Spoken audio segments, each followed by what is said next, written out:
Welcome dear students. We are on the CEC Gurukul lectures and we are in the physics lecture and the series of experimental physics. Today's lecture is Cauchy's constant. We will use the Cauchy's constant, Cauchy's experiment we will discuss today. I am Dr. Sonia Bansal from JC Bose University of Science and Technology, YMCA Faridabad. First we start with the man which is behind this Cauchy's constant, Cauchy's experiment, or Cauchy's formula, Cauchy's equation. This on the screen we are having the Augustin Louis Cauchy, who discovered the spectral theory that mentioned the Cauchy's memory, and he was born in August 21st, 1789 in Paris, and he was a French mathematician, engineer and physicist, and who has 789 research papers and who defined the Cauchy's equation. So that with this equation we use to find out the Cauchy's constant. Now what are the aim of this experiment? We can define the aim of this experiment. Number one, we can determine the minimum deviation for given prism. We use a prism and then we find out the minimum deviation, angle of minimum deviation by using this prism. Number two, we can find out the refractive index of a prism or any material, transparent material, using a spectrometer. So another aim may be refractive, to find out the refractive index of prism using a spectrometer. Then third aim is what is the angle of prism, that we will find out what is the angle of the prism. After that, if we say what we may also have, the aim of this experiment is to find the value of Cauchy's constant by determining the refractive index of spectral lines of mercury source. We will get the spectral lines of mercury source by using the dispersion, and then we can find out the refractive index. By using the refractive index we can calculate the Cauchy's constant. So these are the aims which represent the aim of the experiment Cauchy's constant. So number one, to determine the angle of minimum deviation of a given prism. Second is the refractive index of a prism. Third, angle of the prism. Then Cauchy's constant by determining the refractive index of spectral line of mercury source. Now what apparatus we required in this experiment? Number one, spectrometer. Number two, slit lamp. That spectrometer, just this is one type of arrangement where we are having different units. And second is a slit lamp, just leveling the spectrometer. Light source, which is very essential. Light source may be sodium or mercury, but here we use the mercury because we want to get the dispersion, so we use the mercury lamp.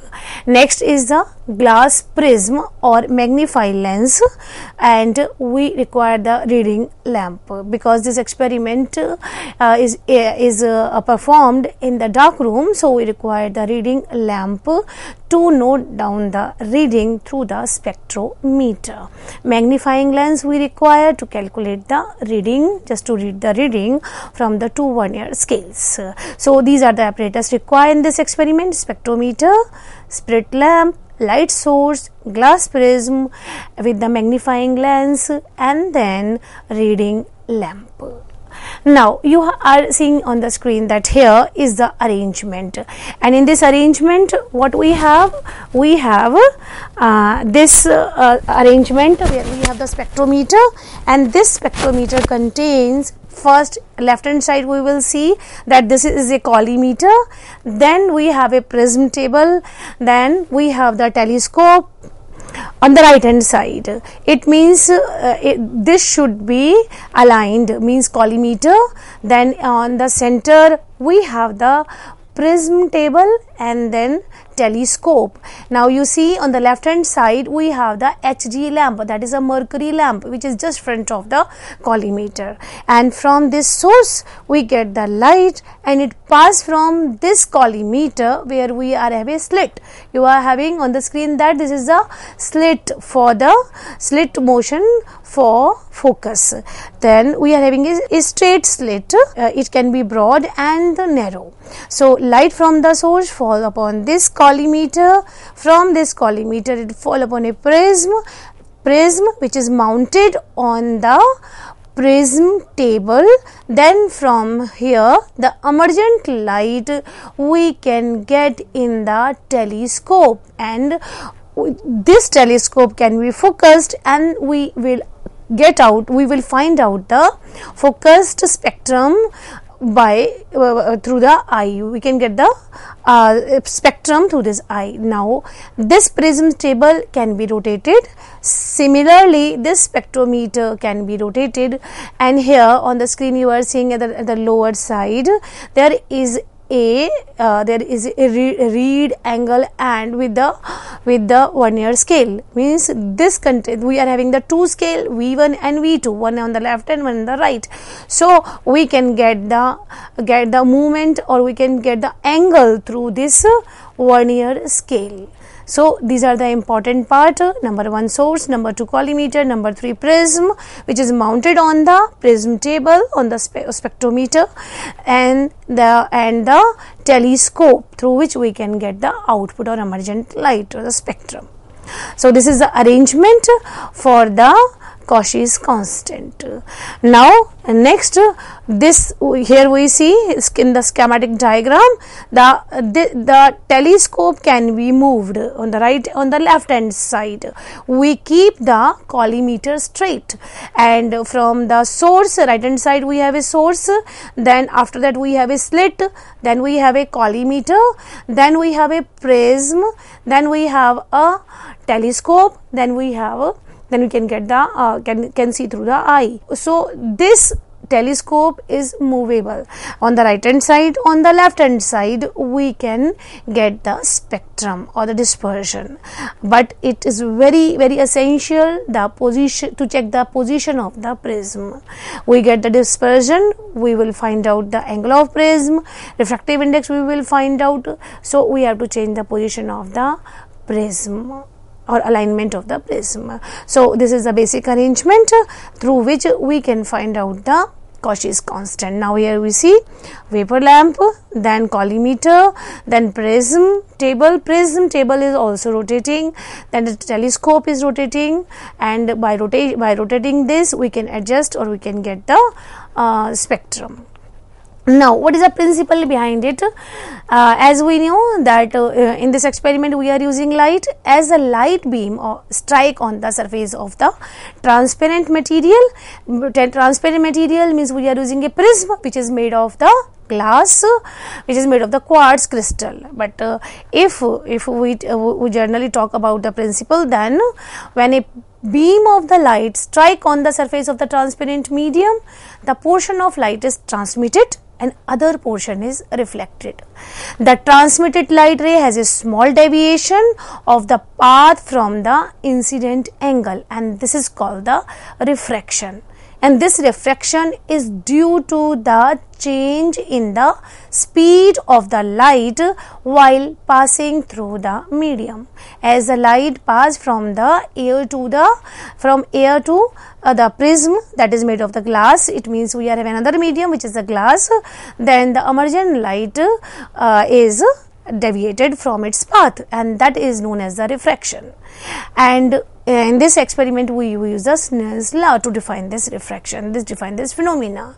So when a beam of light strike on the surface of the transparent medium, the light will be transmitted as well as it is reflected. The transmitted light will deviate its path, then we can get the refraction. Now next is this, we discuss about the some of the definitions which we will use in this experiment.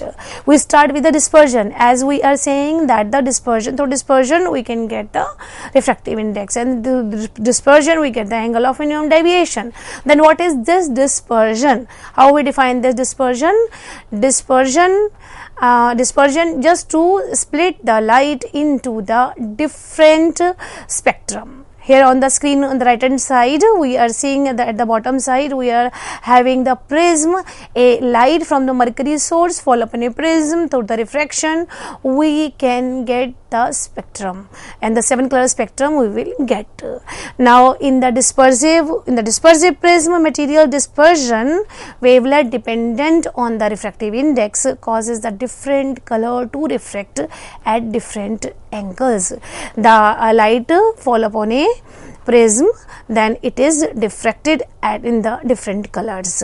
So, and then we can get the spectrum. So splitting white light into a spectrum is known as the dispersion, and it is refracted at different angles. That's why we can get the different values for the different color of the light. We are getting the 7 colors because we are using the white source, means we are having the mercury source just to get the dispersion. So next, upon passage through the prism, the white light is separated into the component colors like red, orange, yellow, green, blue and violet, and the separation of the visible light into the different colors is known as the dispersion. It was mentioned in the light and the color unit that each color is characteristics of the distinct wave frequency. Every color having its wavelength, its frequency, and the different frequency of the light wave will bend varying amount upon passage through the prism, and then we can get the various angle at different values. Now next, which is an important definition, which is the refractive index. What is the refractive index? As we are having in the aim, just we are calculating the refractive index of a given material like glass we are using. So what is this refractive index? This is the index of refraction, which is the refraction index, and that is the refractive index. We can say that when a material is a dimensionless number that describe how fast the light travel through the medium, that is defined from the refractive index, that is defined by n is equal to c by v. Somewhere it is noted by the mu, and c is the speed of light as we know, and v is the phase velocity of the light in the medium. As we know that the light pass from the prism, then we are calculating the how fast the light travel through this prism, that we will find out, and that is the refractive index. Then refractive index is equal to c by n, that is also known as the index of refraction. Now here, increasing the refractive index corresponding to the decreasing the speed of light in a material, as well as the refractive index increases, the speed of the light inside a material will decreases. Here we see the refractive index of air is 1, then when it is go inside the material, then it is refractive index is more 1 point something, then the speed of light will decrease inside the material. On the left hand side we are having that there is a two type of material. One is N1 having the refractive index N1, and another is having the refractive index N2. Light fall from at an angle theta here, then we see there is an interface. When light just travel in the another medium, then it will have the lower speed if the refractive index is more. So here see angle theta 1 and angle theta 2, you can also see the difference. Now the refractive index determine how much the path of the light is bent or the refracted when entering into a material, and this is described by the Snell's law.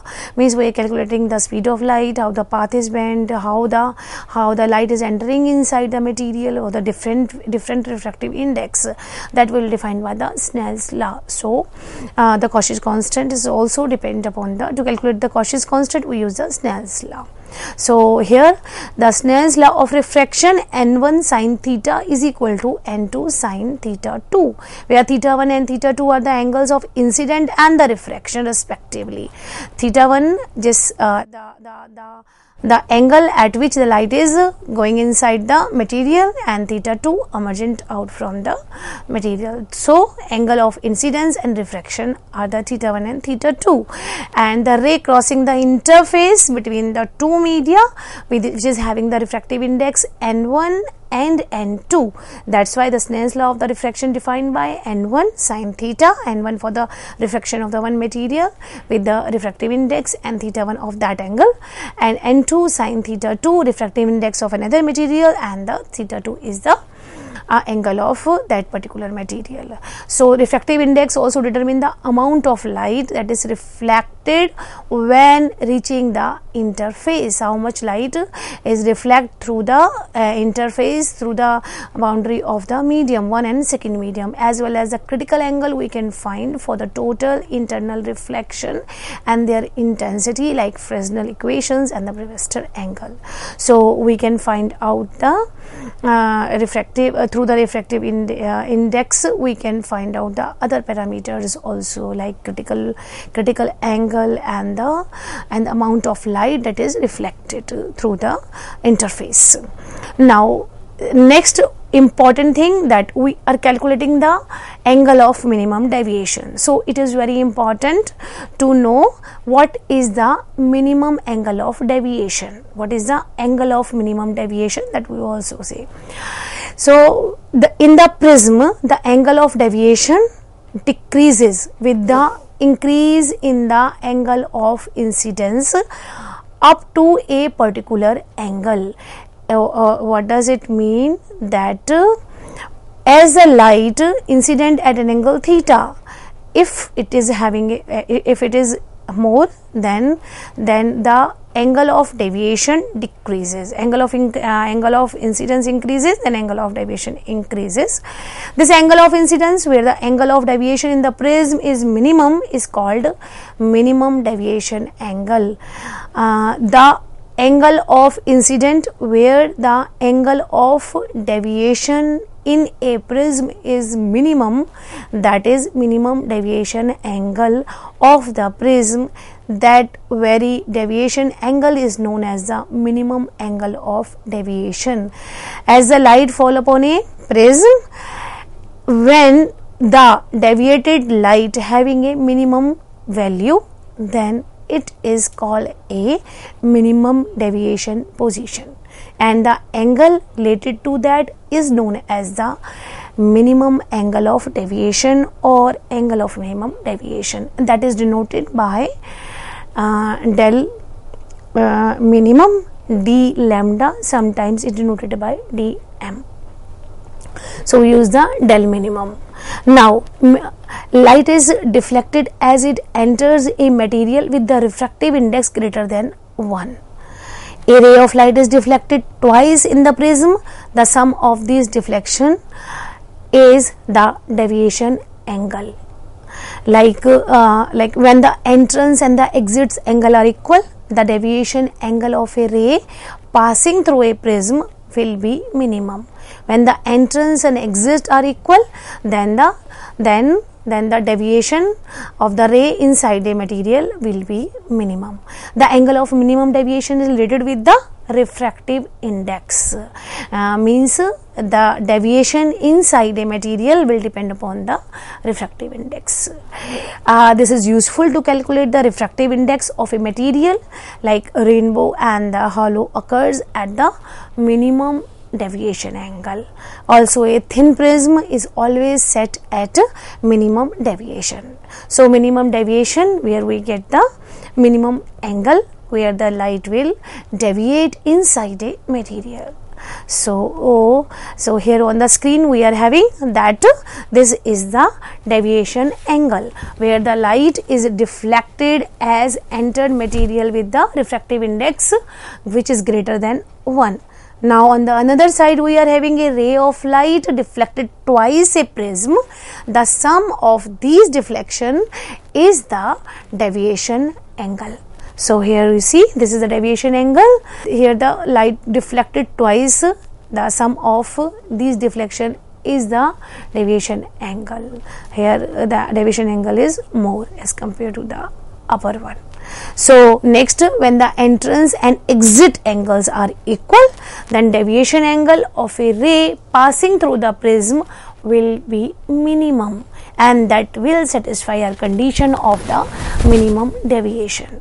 Means when a light entering and the exit both the angles are equal, I and R are equal, the deviation angle of the ray passing through the prism will be minimal. So this is the minimum deviation angle, and that we will note down.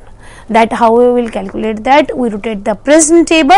When we get the spectrum, after that we rotate the prism table, we will see that the spectrum will go, then it will come back. So this is angle of minimum deviation. What is the theory? What is the formula used in this experiment? So a reflection is due to change in the speed of the light while passing through the medium.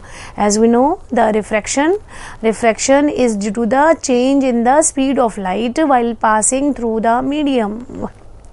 For this we use the Snell's law. This is the Snell's law of refraction, which is sin I1 divided by sin R1, which is equal to N2 by N1, where I is the angle of incidence and R is the angle of refraction. N1 refractive index of first medium and N2 is the refractive index of second medium. This is equation number 1. Sin I by sin R is equal to N2 by N1. Now here, when a ray of light passed through the prism, it suffered the refraction. Here see on the screen, incident light from the source O fall upon one face of the prism. A, B, C is a prism. Then incident angle is I1. Then P is the point from where it is refracted into the prism. Then it will move towards the Q. Otherwise, angle of deviation will be here. Otherwise, it will go at the angle of deviation. Now, after that, it again refracted through the emergent ray, but here inside we are having a angle of minimum deviation, where the light angle of incident is equal to angle of refraction. So here we can get the angle of deviation. Now we can apply the Snell's law to the ray of light at each surface. Then this leads to the two equation. Number 1, n sin R2 is equal to sin I2, where we have sin I1 is equal to n sin R2. These are the two equations. The angle R1 and R2 are not independent, being related by the equation. So we can write it as A is equal to R1 plus R2, where R1 and R2 are the angle of refraction, and then A is the angle of prism. So A is equal to R1 plus R2. Then applying the exterior angle theorem, del is equal to I minus R1 plus I2 minus R2. That is equation number 5. Now combining the above equation, we can have del is equal to I1 plus I2 minus A, where we replace R1 and R2 with the A. A is the angle of prism. Now solving the equation 2 and 3 for I1 and I2, we can have I1 is equal to sine inverse. It will go this side, then it will be sine inverse n sine R1. Then I2 is equal to sine inverse n psi A minus R1. Then finally substituting these two equations into the equation number 6. Then we can have del is equal to this after solving, as we know that in the angle of minimum deviation I1 is equal to I2 and R1 is equal to R2. Then R we can get is equal to I is equal to A by 2, then I2 is equal to del M plus A by 2. After solving it and substituting into the equation number 3, and then we can get the refractive index of a material, that n is equal to sin del M plus A by 2 sin A by 2, where angle del M is known as the minimum angle of deviation for the prism at wavelength lambda. So this is the equation which we will use to find out the refractive index of a given material. Thank you very much.